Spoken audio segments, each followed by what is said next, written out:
ਲੱਗਦਾ ਹੈ ਮੈਂ ਰਸ਼ਕੇ 'ਤੇ ਜਾ ਰਹੀ ਸਾਂ ਅਤੇ ਮੇਰੀ ਐਕਸੀਡੈਂਟ ਹੋ ਗਿਆ ਅਤੇ ਹੱਡੀ ਟੁੱਟ ਗਈ ਹੈ 2 ਜਗ੍ਹਾ ਤੋਂ।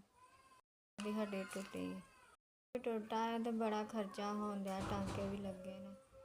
4 ਬੱਚੀਆਂ ਨੇ, 2 ਬੱਚੇ ਨੇ ਵੀ ਛੋਟੇ ਨੇ ਵੀ, ਅਤੇ ਮੀਆਂ ਮੇਰਾ ਮਜ਼ਦੂਰੀ ਕਰਦਾ, ਗੁਜ਼ਾਰਾ ਨਹੀਂ ਹੁੰਦਾ। ਬੜਾ ਔਖਾ ਗੁਜ਼ਾਰਾ ਹੁੰਦਾ ਸੀ, ਉੱਤੋਂ ਮੈਂ ਮੰਜੀ 'ਤੇ ਪੈ ਗਈ ਹਾਂ। ਅੱਗੇ ਥੋੜ੍ਹਾ ਬਹੁਤਾ ਕੰਮ ਕਰ ਲੈਂਦੀ ਸਾਂ, ਹੁਣ ਮੇਰੇ ਕੋਲ ਨਹੀਂ ਹੁੰਦਾ, ਕਿੱਥੋਂ ਰੋਟੀ ਕਰਾਂ। ਐਕਸੀਡੈਂਟ ਹੋਏ ਨੂੰ ਤੇ ਹਸਪਤਾਲ ਨਹੀਂ ਜਾ ਸਕੀ। ਮਹੱਲੇਦਾਰ ਨੇ ਮੈਨੂੰ ਟੀਕੇ ਸ਼ੀਕੇ ਲਵਾਏ ਨੇ ਅਤੇ ਐਕਸਰੇ 2 ਕਰਵਾਏ ਨੇ ਮੇਰੇ। ਸਰਕਾਰੀ ਹਸਪਤਾਲ ਵਾਲਿਆਂ ਕਿਹਾ ਵੀ ਨਿਊ ਹਸਪਤਾਲ ਚੱਲ ਜਾ, ਉੱਥੋਂ ਆਪਰੇਸ਼ਨ ਕਰਵਾ। ਨਾ ਕੋਈ ਲਿਜਾਣ ਵਾਲਾ, ਨਾ ਕੋਈ ਪੈਸੇ ਲਾਉਣ ਵਾਲਾ।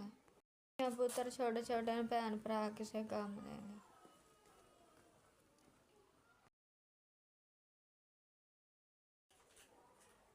ਭਲਾ ਹੋਵੇ।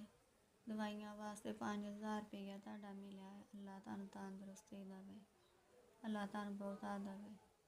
ਮੇਰੇ ਵੀਰ ਭਰਾਵਾਂ ਦੀ ਲੰਮੀ ਉਮਰ ਕਰੇ, ਅੱਲਾ ਕਾਰੋਬਾਰ ਚਲਾਏ, ਸੋਚ ਦੇ ਸਕੂਨ ਦੇਵੇ, ਜ਼ਿੰਦਗੀ ਦੇਵੇ। ਰਹਿੰਦੇ ਅੱਲਾ ਕਰਮ ਕਰੇ, ਖੈਰਾਂ ਕਰੇ।